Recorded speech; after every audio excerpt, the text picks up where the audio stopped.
Okay, so equation 3 turns out to be 88.2x minus 28y equals 248.5. Equation 4 is this. So now we add them together. We add equations 3 and 4 together to get 44.8 plus that is going to come out to a nice easy number, isn't it?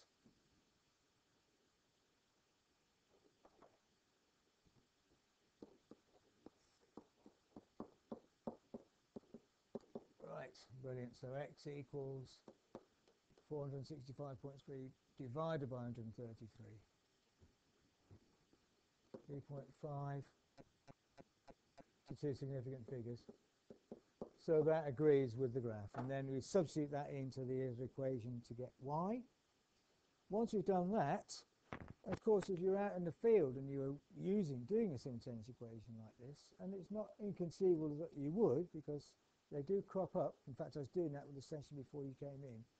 For one particular integration method, using partial fractions, you use simultaneous equations to get it out. And also, we use it in electronics next year, in year 3 rather, when you're looking at Laplace transforms for electronic circuits, we use simultaneous equations there too. So they keep cropping up as a technique. If you were actually doing it and you had no one there to say, yes, that's right or wrong, you'd need a way of finding that out. And that's when you substitute both values for x and y into the other equation that you didn't use to check that it works, that you get 54.2, and then you know you've done it right, okay? Okay, so that's the elimination method, and if you've done these at school, you vaguely remember that's probably what you did, okay? Although, and I did say that there's another solution, another way of doing it, so let's have a look at that now. So the second method, and this is a more general method.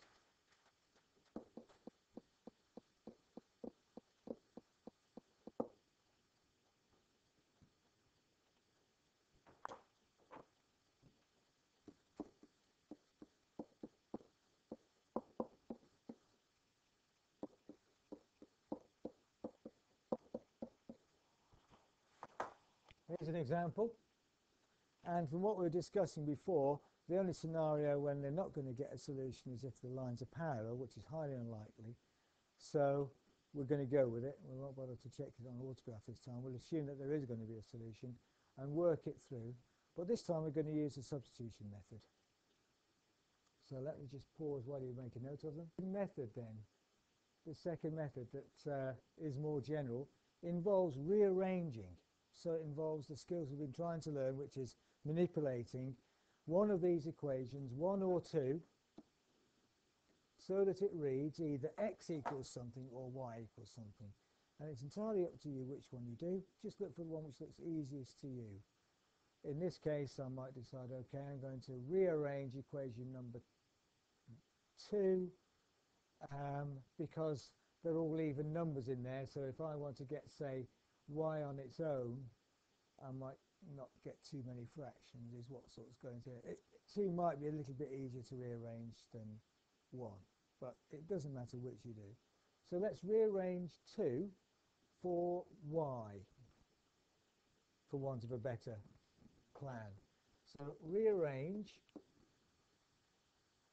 equation 2 for y.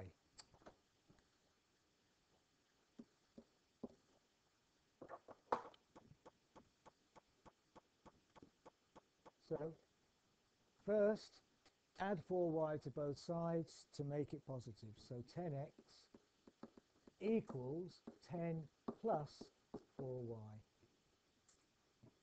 Now focus on that right hand side and try and get rid of everything except the y. So what would you do next? Get rid of the 10. Subtract 10 from both sides. 10x minus 10 equals 4y.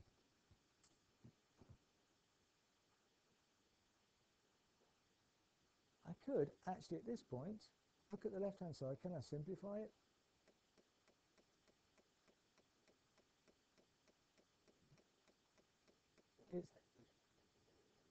No. I can factorise. I can take 10 outside a bracket because 10 is common. Do you remember we were talking about this sort of little at the beginning? Okay. What's common is an element that's common to both of these terms. Yes, 10. I can take a 10 outside the bracket. X, leaving x inside. What have I got to times 10 by to get 10x? X. What have I got to times 10 by to get minus 10? Minus 1. So minus 1 inside the bracket equals 4y. And then finally,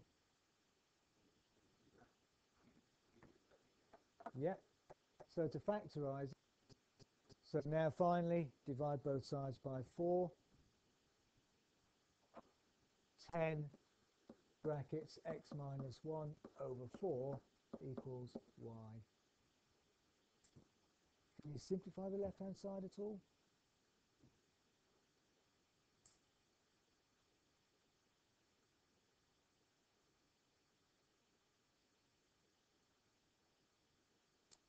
Twos goes into 4 and twos goes into 10. Yeah, so I could say this thing's jumping all over the place at the moment.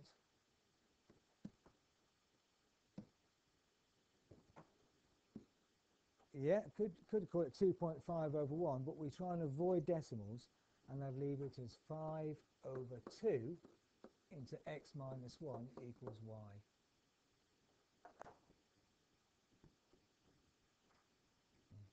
So now this simple, so hopefully simplified expression for y, 5 over 2x minus 1, can be substituted in. So what I've done is I've rearranged equation 2 for y. So now I go back to my two simultaneous equations here, and the one I didn't rearrange, number 1, I then substitute in. Instead of y, I write my expression for y, which is in terms of x.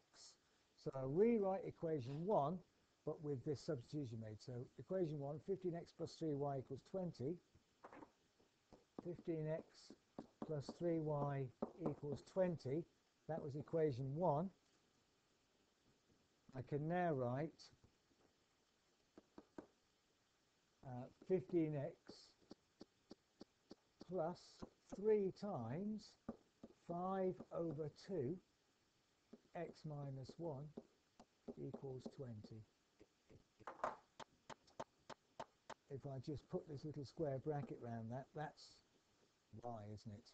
So I've made the substitution. So simplifying that a bit, because I can multiply the 3 and the 5 in this little term here. 3 times 5 is 15, so I can call that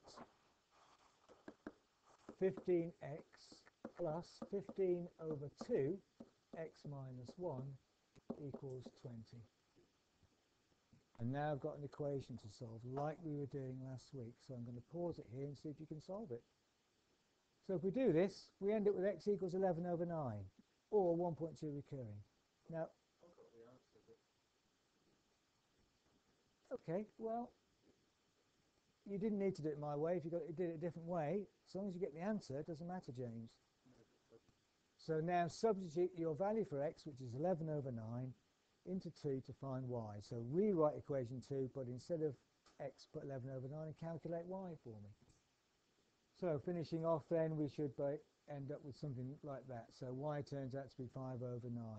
And again, to check, put those two values back into the equation number 2, which is the other one, I think, isn't it? No, equation 1, and check it works. Okay.